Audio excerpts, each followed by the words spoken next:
sa aming mga magsasaka, pinaka-importante po ito dahil ito yung makapabilis ng pag-prepare ng aming mga sakahan at isang pamamaraan na during harvest makakaunti yung losses ng aming mga palay. Marami na kaming nakukuha na mga intervention sa aming association. So, ito po ang pinakabago namin na makukuha galing sa RCEP program kasi nakakuha na po kami ng turtle power, yung bao-bao at saka yung four-wheel drive tractor at ito ang last namin sa RCEP, itong rice combine harvester. Nagkakahalaga po ito ng mga 1.9 million. Itong rice combine harvester po ay masasabi natin na isang malaking tulong para sa mga rice farmer dahil nga po sa kaunti lang ang losses ng harvest ng farmer, especially yung palay. Dito ma-eliminate yung kasi karamihan is diyan malulugi yung farmer during harvest, which is tinitingnan na nila na pera na pero kung minsan hindi pa dahil nga sa losses. Pinapasalamatan namin mga farmers, unang-una siguro yung initiative ng ating butihing senador, Cynthia Villar, sa pangunguna sa departamento at sa suporta ng ating mahal na presidente, Duterte, at yung initiative rin ng PhilMic para sa farm mechanization natin at saka sa ating secretary na napakabuti po ng kanyang aim or goal para sa mga farmers, Secretary William Dar. Masaganang ani, mataas na kita.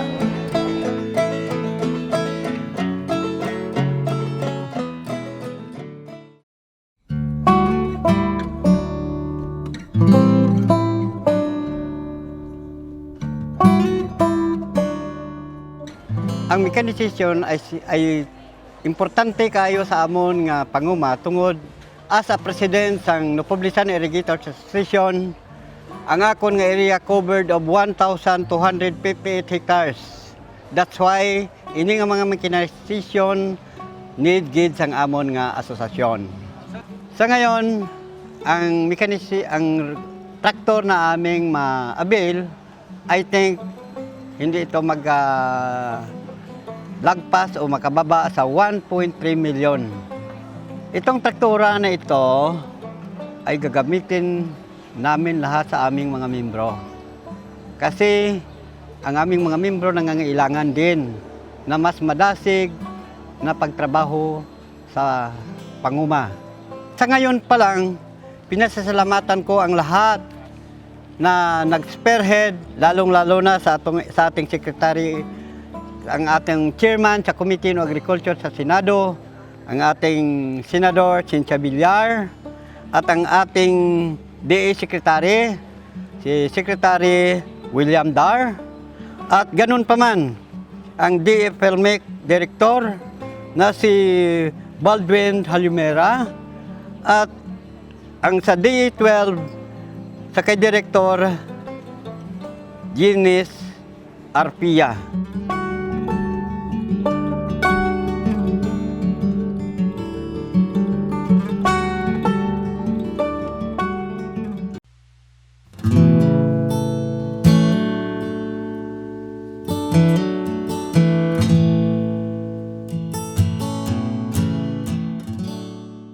Itong financial assistance na ito na ibinigay ng gobyerno ay malaking tulong po sa amin sapagkat ang mga bilihin ay napakataas po. At ito po ang dahilan na malaking pakinabang sa bawat magsasaka ang ibinigay na ayuda ng gobyerno. Ang akin pong naramdaman sa benepisyong ito ay napakasaya po sapagkat ang nadagdagan po yung pinansyal na pangangailangan sa aking sakahan na pambili ng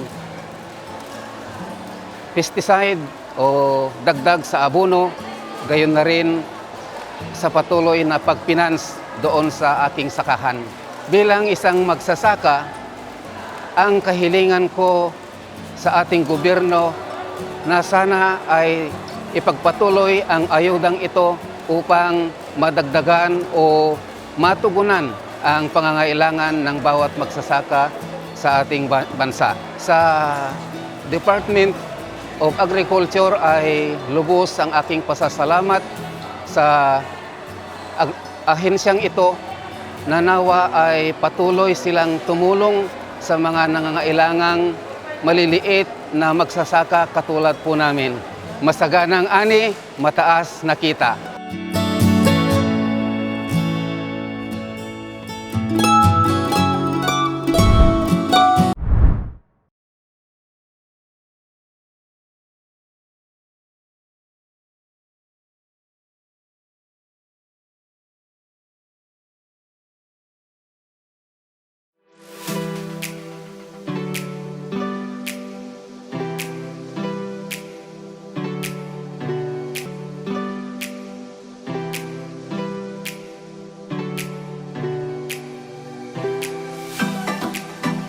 Huwag daw kumain ng kanin para pumayat? Safe ba yun? Kung on diet, mag-brown rice. Mas madali kasi itong makabusog. Sexy na, healthy pa.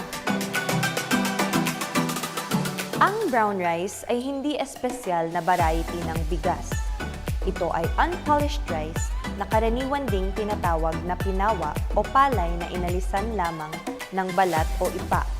Ito ay kulay brown dahil kasama pa nito ang dara.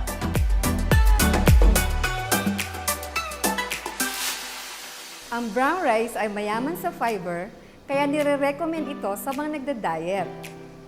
Mabisa din itong pananggalang sa sakit sa puso, cancer at diabetes dahil mayaman din ito sa vitamins, minerals at antioxidants. Mag-order o kumuha lang ng kayang ubusin. Be responsibly healthy!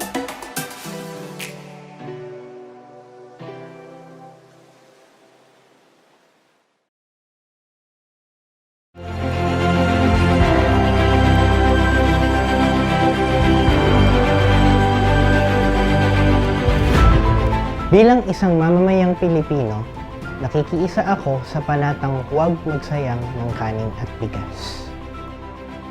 Magsasaing ako ng sapat lamang at sisiguraduhin tama ang pagkakaluto nito. Kukuha ako ng kaya kong ubusin upang sa aking pinggan ay walang matirang kanin. Ganon din ang aking gagawin kung may handaan o kung sa labas ako kakain.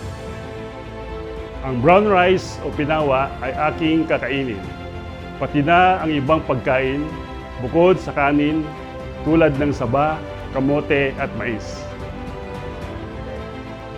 Ituturo ko sa iba ang responsableng pagkonsumo na mabigyang halaga ang pagod ng mga magsasaka at nang makatulong na maging sapat ang bigas sa Pilipinas.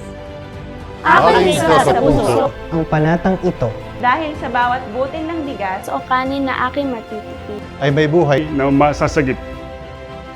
Aking isa sa puso ang panatang ito dahil sa bawat butil ng bigas o kanin na aking matitipid ay may buhay na masasagip.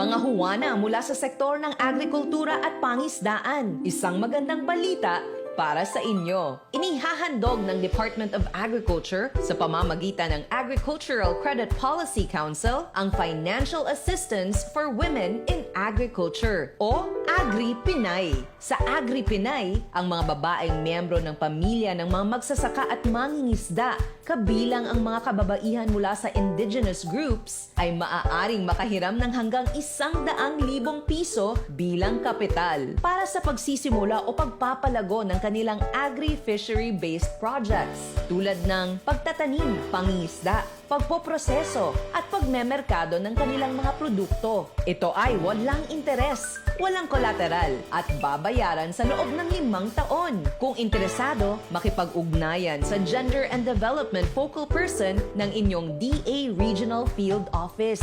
I-like din ang aming official Facebook page, Agricultural Credit Policy Council. Arangkada Pinay sa Agri Pinay. Ang impormasyong ito ay hatid sa inyo ng Department of Agriculture, Agricultural Credit Policy Council.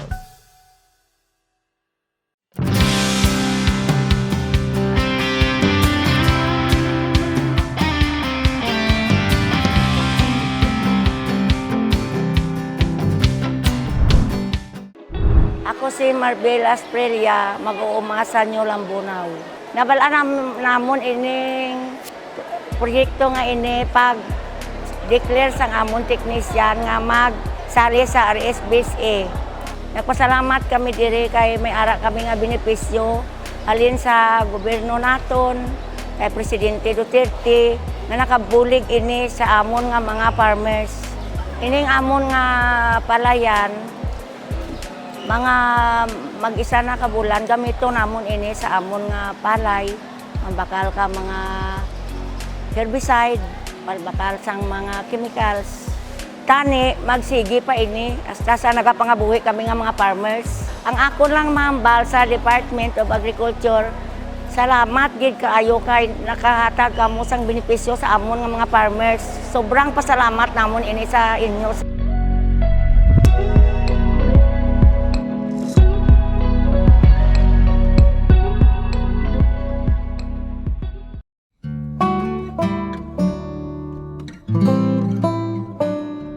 Ang ginatanggap ko ngayon para bili ko abono para hindi mapilyor yung akon nga uma. Pero kung mayroon ka abono, siyempre maayo man ang pagbunga niya. Pasalamat ako kay may ara ang binigay siyang agriculture sa amin kay para madugang ang sa amon nga pagkauma. Dako nga pasalamat namon nga ginakita nila kami nga nakabudlay kami doon sa taas nga pagtulong sa amin na yan ang pera. Maraming nga salamat para sa agriculture.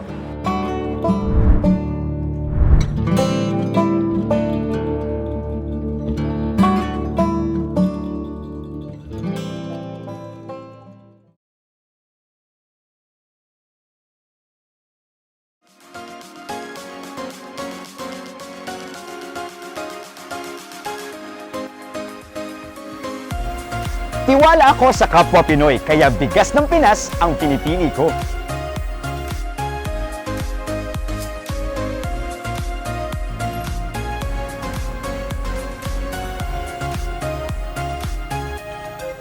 Salamat, Manong. Bukod sa masarap ang bigas Pinas, feeling safe pa ako dahil alam kong Pinoy ang nagtanim. Ayon sa isang pag-aaral, ang mga magsasakang Pinoy ay isa sa mga pinakamababang maglagay ng pestisidyo sa palayan kumpara sa ibang bansa. Kaya naman, bigas Pinoy ang bilhin natin. Bukod sa masarap na, nakatulong ka pa sa ating mga magsasaka. Choose wisely and be responsibly healthy.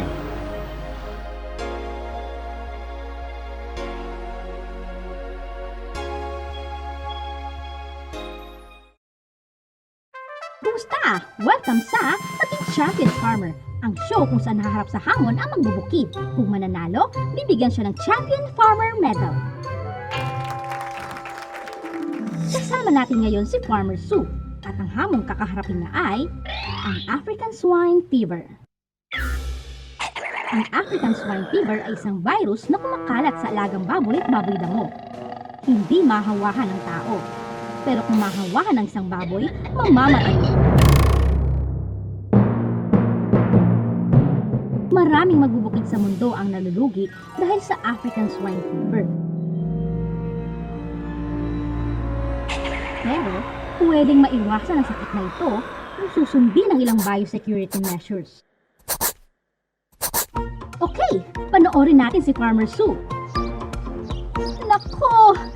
Nakikita niyo ba ang nakikita ko? Iyan na nga! Nako, lagot!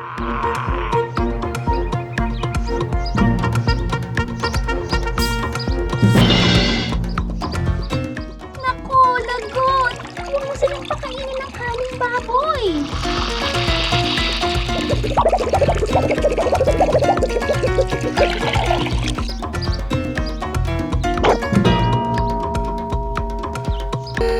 Talaga ba? Nako! Nagdala ka pa ng ibang baboy sa farm mo? Ay!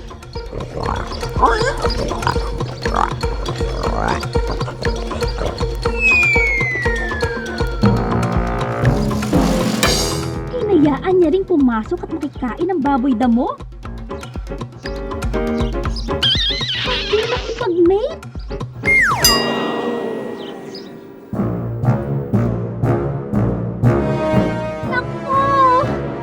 Nahawahan ng virus ang lahat ng baboy niya.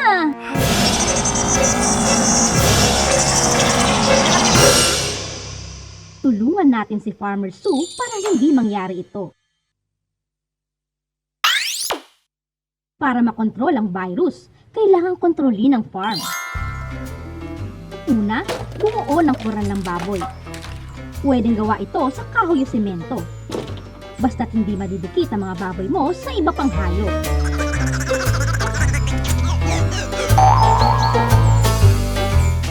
Kailangang sundin ng lahat ng pupunta sa farm mo ang mga susunod na hakbang. Magpalit ng damit at sapatos bago asikasuhin ng mga baboy mo. Pinakamainam na magsuot ng bota. At dito lang dapat gamitin ang botang ito. Tandaan, hugasan at sabunin ang kamay. Umapak sa disinfectant sa pasukan.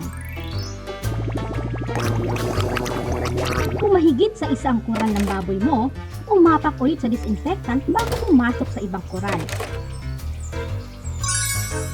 Palaging ihiwalay ang kagamitan para sa baboy at linisin ito ng madalas. At huwag itong gamitin sa ano pa mang bagay sa farm. Gamitin lang ito sa mga baboy. Huwag nang gamitin ang tubig na ipinanghugas mo ng karne. Baka kontaminado ang tubig na ito, kaya hindi mo ito dapat ibigay sa mga baboy. Huwag magpapasok ng sasakyan sa farm mo. Kapag magdadala ng mga bagong baboy sa farm, ihiwalay ang mga ito sa iba pang baboy ng kahit 30 araw. Kung walang sintomas ng sakit, pwede mo nang isama mga ito sa iba. Huwag hayaang makipag-mate ang inahin sa baboy damo o sa may sakit na lalaking baboy. Kahit pa magmamakaawa siya, huwag siyang pakawalan para makipag-mate. Ipares siya sa malusog na alagang baboy. Tiyak na maayos at ligtas kapag ganoon. Ganoon lang kadali. Kapag sinunod ang mga hakbang na ito, maiiwasan ninyo ni Farmer Sue ang African Swine Fever sa farm nyo. Dahil walang bakuna o gamot para sa African Swine Fever, mahalagang ituro sa iba ang biosecurity measures na ito para maging champion farmer kayong lahat at maging ligtas ang baboy nyo sa African Swine Fever.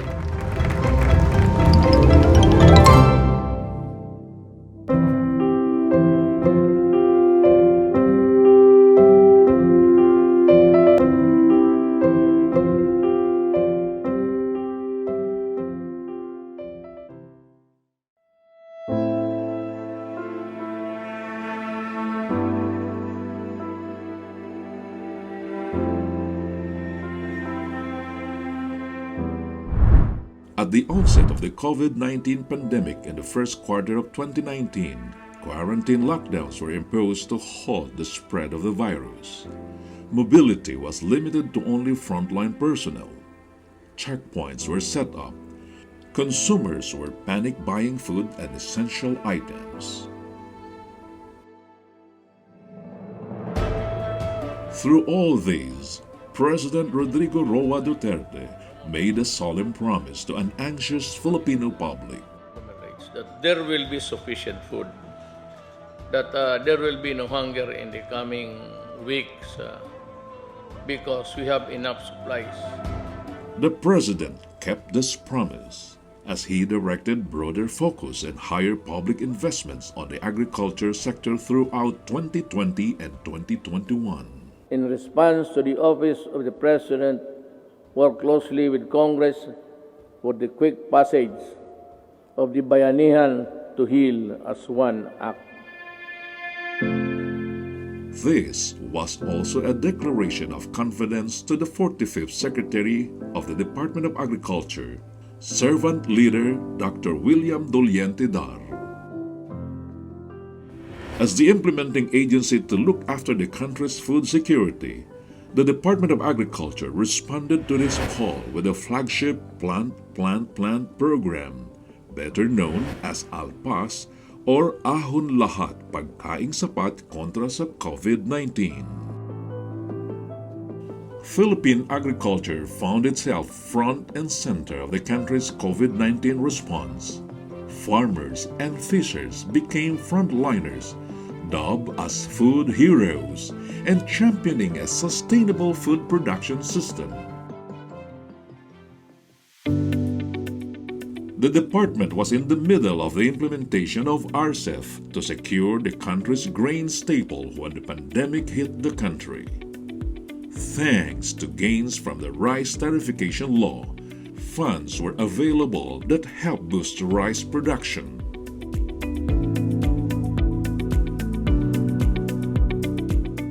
Rice prices in the markets remained stable and affordable. People never had to line up to buy rice. Filipino farmers even recorded an impressive 14.2 million metric tons of rice production between January and July of 2021. Estimates show that the country may achieve a 95% self-sufficiency in rice this year as harvests could exceed 2020's record-breaking yield. Agricultural losses due to maring already at 29.4 million pesos in the Cordillera Administrative Region alone. This year's monsoon season caused a slight increase in the prices of lowland vegetables as production saw a shortfall of 36,554 metric tons. However, highland-grown vegetables remained constant as harvests exceeded demand by as much as 58,646 metric tons. Despite production shortfall of 58,734 metric tons of pork in July as the swine subsector continued to battle the African swine fever, retail prices of frozen and fresh pork decreased by around 19 to 38 pesos per kilo from their peak record a year ago. Poultry prices have also remained stable. Prices of blue food, particularly fish, also remain steady despite a supply shortfall of nearly 23,000 metric tons. Recent surveys showed that the market price of milkfish remained fixed at around 160 pesos per kilo. Tilapia is pegged at 120 pesos, while blue mackerel cod or galunggong remain at 240 pesos per kilo. Alumahan is sold at 330 per kilo. Transformation is crucial to achieving a new thinking for agriculture. Secretary Dar gave his marching order to implement 18 key strategies to achieve the 8 policy objectives that would shape his term.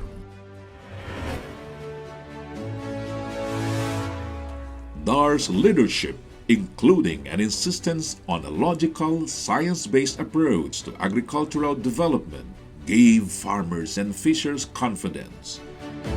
By June this year, the Department of Agriculture had racked up an impressive catalog of achievements.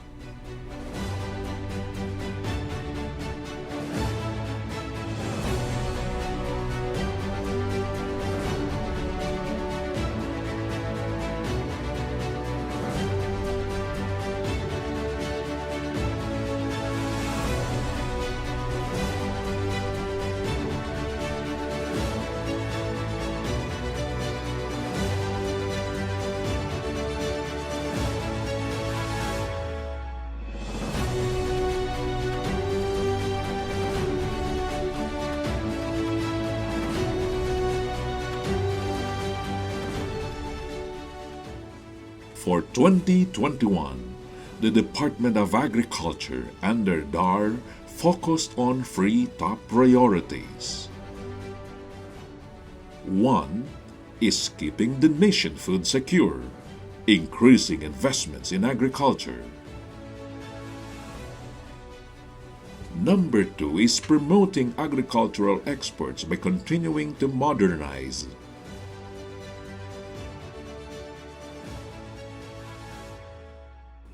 And number three is diversifying the country's food value chain.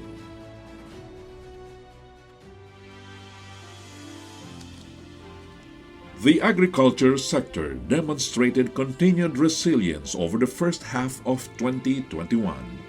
Despite the threat of economic collapse, the state of the nation's food security was never in question.